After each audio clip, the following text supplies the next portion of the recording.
అందరికీ కూడా శుభాశీస్సులండి. South India సర్వాధికారి యూట్యూబ్ ఛానల్ని సబ్స్క్రైబ్ చేసుకోండి. అందరికీ కూడా షేర్ చేయండి, అలాగే లైక్ చేయండి. మంచి విషయాలన్నీ కూడా తెలియచేయడం జరుగుతుంది. ఆ మంచి విషయాల వల్ల మీ జీవితాన్ని సఫలం చేసుకోండి, దినదినము అభివృద్ధి చెందండి. ప్రతి ఒక్కరికి కూడా మార్గదర్శకం అనేది కావాలి. ఆ మార్గదర్శకమే ఈ యొక్క మనం తెలియచేసే మంచి విషయాలు కూడాను. ఇందులో మంచి విషయాలను మాత్రమే స్వీకరించండి. అలాగే మనకు ప్రతి ఒక్క మాసం ప్రతి ఒక్క రాశి గురించి కూడా మనం తెలుసుకుంటూనే ఉన్నాం. అందులో భాగంగా శ్రీ శాలివాహన శకం, శ్రీ విశ్వావసునామ సంవత్సరం, అలాగే మార్గశిర మాసం డిసెంబర్ నెల కన్యా రాశి వారికి ఈ మాసంలో ఎలా ఉండబోతుంది, మంచి చెడులన్నీ కూడా తెలుసుకుందాం. కన్యా రాశి వారికి ఈ యొక్క మార్గశిర మాసంలో కొంతమేర పర్వాలేదు. ఆర్థిక పరంగా ఏదో ఒక రూపేణ సమయానుకూలంగా అవసరానికి ధనం చేతికందుతుంది, అవసరాలు తీరతాయి. వీటితో పాటు ఈ రాశి వారికి నూతన పనులందు శ్రమ ఉంటుంది. అంటే ఒక మాట చెప్పాలంటే ఏ పని అయినా సరే కొంత కష్టం అనిపించినా పూర్తి చేస్తారు. అదే కష్టే ఫలి అన్నట్టుగా ఈ రాశి వారికి ప్రతి రంగంలో కూడా కష్టం అనేది ఉంది. కానీ ఆ కష్టానికి తగిన గుర్తింపు, ఆ కష్టానికి తగిన ప్రతిఫలం అనేది కూడా కలుగుతుంది. ఇప్పుడు చాలామంది ఎంతో ఎక్స్పెక్టేషన్ చేస్తారు. నేను ఇది చేస్తాను, అది చేస్తాను, అది ఇలా వస్తుంది, ఇంత కలిసి వస్తుంది, ఇది ఇంత లాభసాటిగా సాగుతుంది అని చెప్పేసి అన్నీ ఊహిస్తూ ఉంటారు. ఊహిస్తూ ఏదైనా సరే ఆ పనిని ప్రారంభం చేస్తారు. అది అనుకోకుండా మనం పెట్టిన పెట్టుబడి కూడా రాకుండా పోతుంది. అంటే నువ్వు శ్రమపడ్డావు, పెట్టుబడి పెట్టావు, కష్టపడ్డావు, కానీ లాభం లేకుండా పోయింది అనేది గతంలో జరిగాయి. కానీ ఈ మాసంలో కష్టానికి తగిన ప్రతిఫలం అయితే ఉంటుంది. మీరు ఏదైతే చేస్తారో, ఎంతైతే చేస్తారో దానికి తగిన మాత్రమే లాభసాటిగా సాగే అవకాశం ఉంది. అధికమైన లాభాలు రాకపోవచ్చు, కానీ చేసే ప్రతి పనిలో మాత్రం శ్రమ అధికంగా ఉంటుంది. అయినా కూడా కష్టపడినందుకు సుఖపడతాము అంటారు కదా, అదే ప్రకారంగా కష్టపడినందుకు కూర్చొని తింటారు. ఇది మాత్రం జరుగుతుంది. అలాగే దూర ప్రయాణాలు కూడా కొనసాగిస్తారు. అవి కూడా వీళ్ళకు కలిసే వస్తాయి. ఉద్యోగరీత్యా ప్రయత్నాలు కలిసి వస్తాయి. అలాగే విదేశాలకు వెళ్ళి స్థిరపడాలి, ఉద్యోగం చేసుకోవాలి అనుకునే వాళ్ళందరికీ కూడా అది తొందరగా నెరవేరుతుంది. ఇవే కాకుండా ఏ పని మీదైనా సరే దూర ప్రయాణాలు సాగించినట్టయితే అవి బాగా కలిసే వస్తాయి. ఇదే కాకుండా సంతాన విషయంలోనూ అనుకూలతే ఉంది, పర్వాలేదు. కాకపోతే కొంత శత్రువులు ఉన్నారు, కొంత మిత్రులు ఉన్నారు, రెండూ ఉన్నాయి. అంటే మంచి చెడు రెండూ ఉన్నాయి. కాబట్టి మీరు అది నిర్ణయించుకోవాలి, ఎవరు మంచి ఎవరు శత్రువు అన్నది కూడా మీరు గ్రహించుకోవాలి. ఎందుకంటే మిత్రుడిని కూడా శత్రువుని చేసుకునే ప్రమాదం కూడా ఉంది. అది మీ యొక్క చేతగానితనం అని కూడా అనుకోవచ్చు. ఎందుకంటే నారు పోసిన వాడికి హాని కలగచేసే, నష్టాలు కలగచేసేటువంటి సమస్యలు కూడా కనపడుతున్నాయి. కాబట్టి ఏది ఏమైనా మీ నష్టాన్ని మీరే కొనుక్కొచ్చుకునే అవకాశాలు కూడా ఉన్నాయి. అందువల్ల గుర్తించి మనకు మిత్రులు ఎవరు, శత్రువులు ఎవరు, మనకు ఎవరు మంచి చేస్తున్నారు అన్నది కూడా మీరు గమనించి ఏదైనా సరే నడుచుకోండి. తప్పకుండా మీకు కలిసే వస్తాయి. నూతన వ్యాపారాలు ప్రారంభం చేసుకోవచ్చు, వివాహ ప్రయత్నాలు కూడా చేసుకోవచ్చు. ప్రతి దాంట్లో కూడా శ్రమ అయితే ఉంటుంది. ఆ కష్టపడినందుకు కూడా మీకు మంచే జరుగుతుంది కూడాను ఈ యొక్క కన్యా రాశి వాళ్ళకి. ఇంకొక మాటలో చెప్పాలి అంటే కూడా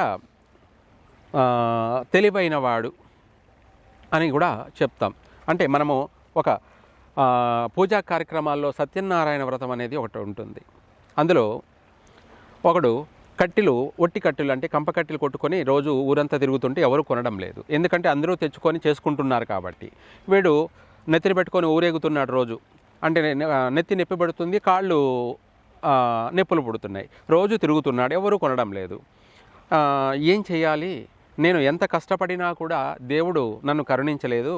ఎక్కడికి పోయినా ఎవరైనా సరే ఈ కట్టెల మోపు కొన్న పాపాన పోలేదు అని చెప్పేసి బాధపడుతుండేవాడు. ఒకరోజు తిరిగి చీకటి పడుతుంది, బయలుదేరి వెళ్దాం అనుకుంటే వస్తూ ఉంటే ఆ ఊరి మార్గ మధ్యంలో ఒకరింట్లో అంగరంగ వైభోగంగా సత్యనారాయణ వ్రతం జరుగుతుంది.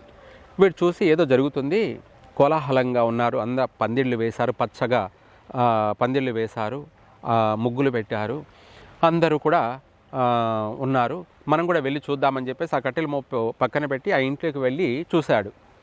పూజ పూర్తి అయిపోయే వరకు కూడా ఉన్నాడు. అంత అయిపోయిన తర్వాత ఆ ఇంటి యజమాని అడిగాడు, అయ్యా మీరు చేసిన పూజ ఏమిటి అని. అంటే అప్పుడు ఆయన నుండి చెప్పాడు, నాయనా మేము ఆర్థిక పరంగా ఎంత ప్రయత్నం చేసినా ఎంత కష్టపడినా కూడా మాకు నష్టాలే జరుగుతున్నాయి, అప్పుల పాలే అవుతున్నాము, ఆర్థిక పరంగా నష్టపోతున్నాము. ఆర్థిక పరంగా అప్పుల బాధలన్నీ కూడా తీరిపోయి అవి వైదొలిగిపోయి మేము ఆర్థికంగా బాగుపడాలి, అభివృద్ధి చెందాలి అని చెప్పేసి ఒక మాటలో చెప్పాలంటే రుణ విమోచన జరగాలి, అప్పులు తీరిపోవాలి, మేము ఆర్థిక పరంగా స్థిరపడాలి అనే ఒక ఉద్దేశంతో ఈ యొక్క వ్రతాన్ని ఆచరించామని చెప్పాడు. అలాగా స్వామి, అలాగైతే నేను కూడా చేసుకుంటాను, ఆ పూజా విధి విధానాలన్నీ కూడా చెప్పండి స్వామి అని చెప్పి ఆ చేసుకున్నటువంటి యజమానులు అడిగారు. అప్పుడు వాళ్ళన్నీ కూడా పూజా విధి విధానాలన్నీ కూడా చెప్పారు.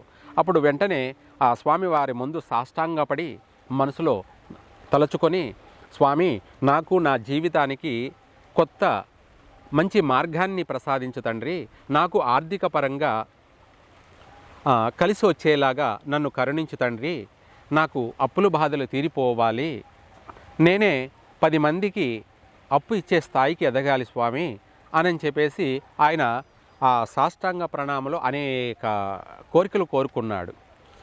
అప్పుడు స్వామివారు అక్కడ అనుగ్రహించాడు, తదాస్తు అని ఆశీర్వదించాడు. అంతే. ఈ యొక్క ఆ సాష్టాంగ ప్రణామం చేసుకున్నవాడు లేచి నిలబడి తీర్థప్రసాదాలు స్వీకరించాడు, భోజన తాంబూలాదులు కూడా స్వీకరించాడు. ఆ కట్టెల మోపు నెత్తిని పెట్టుకొని ఇంటికి వెళ్ళాడు. వెళ్తే ఆ రాత్రి వాడికి నిద్ర రాలేదు. ఏం చేయాలి? అక్కడ చేసిన పూజ, అక్కడ ఉన్నటువంటి భక్తులు ఇవే కనపడుతున్నాయి వాడికి. నిద్రపోతున్నా అదే వస్తుంది, లేదు మేలుకో ఉన్నా కూడా అదే కనపడుతుంది. అప్పుడు ఏదో ఒకటి చెయ్యాలి, నేను ఇలాగే ఉంటే నా జీవితం అంతా కూడా రోజులు గడిచిపోతూనే ఉంటాయి, టైం వేస్ట్ అయిపోతుంది, నా జీవితం నా వయసు అయిపోతుంది, కాబట్టి ఏదో చెయ్యాలి అని చెప్పేసి వానికి ఆలోచన వచ్చింది. ఒక పెద్ద గొడ్డలి తీసుకున్నాడు, సద్దన్నం మూట కట్టుకున్నాడు. బయలుదేరి ఒక పెద్ద అరణ్యానికి వెళ్ళాడు. అక్కడికి వెళ్ళేసి వాడు ఆ అరణ్యంలో వెళ్తూ ఉంటే కొంత దూరం పోగానే వానికి శ్రీగంధపు చెట్లు, ఎర్రచందనపు చెట్లు అన్నీ కూడా కనపడ్డాయి. అప్పుడు వాడు చూసి, అరే ఇది కదా మనం ఈ కట్టెలు కదా అమ్ముకోవాలి అని చెప్పేసి ఆ కట్టెలను కొట్టి వాడు మొయ్యలేనంత మోపు నెత్తిన పెట్టుకొని ఒక నగరానికి వెళ్ళాడు. అక్కడ రాజున్న వీధికే వెళ్ళాడు. అక్కడ పోగానే ఆ కట్టెలు గమాలించిపోతున్నాయి. సుగంధభరితమైనటువంటి వాసన, సువాసన. వాడు వెళుతుంటే వీధంతా కూడా వాసన వస్తుంది. వాటిని ఇప్పుడు శాండిల్వుడ్ అని చెప్పేసి మనము అంటుంటాం. వాటితోనే అగరబత్తులు కూడా తయారు చేస్తుంటాం అన్నమాట.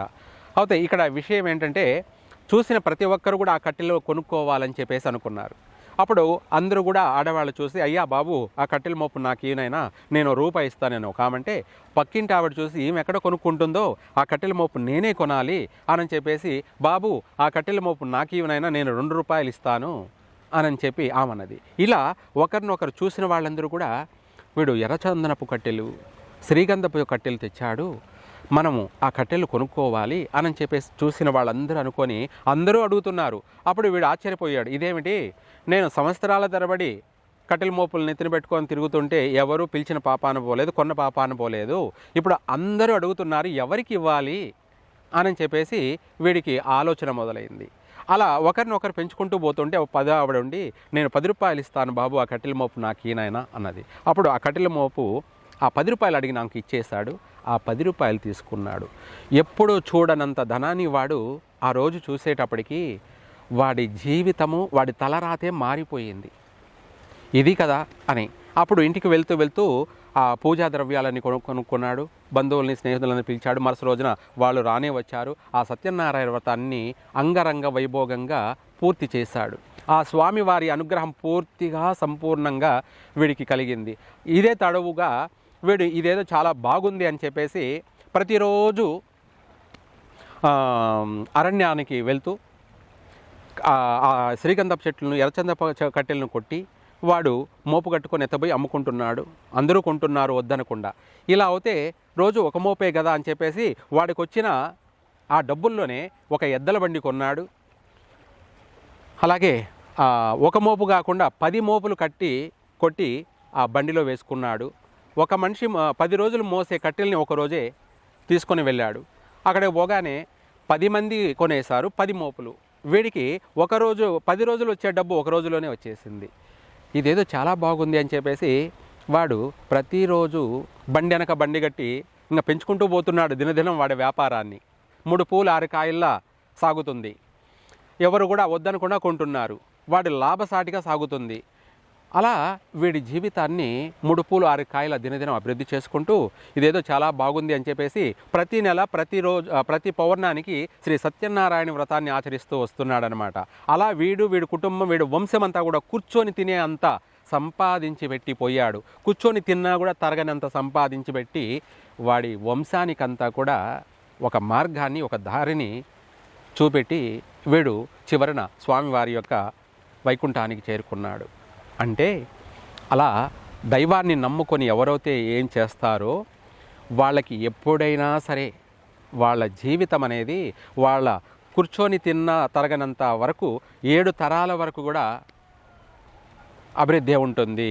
దానికోసమే మీరు చేసే ఈ యొక్క పూజా కార్యక్రమాలు ఏదైనా సరే మీ కుటుంబము, మీరు, మీ పిల్లలు, పాపలు అందరూ కూడా సుఖంగా, సంతోషంగా జీవించండి. ఇదే మేము కోరుకునేది, మేము తెలియచేసేది కూడాను. అలాగే ఈ కన్యారాశి వాళ్ళు కూడా ఈ విధంగా వాళ్ళ జీవితం 3 పూలు 6 కాయల్లో అభివృద్ధి చేసుకోండి. సర్వేజన సుఖినో భవంతు.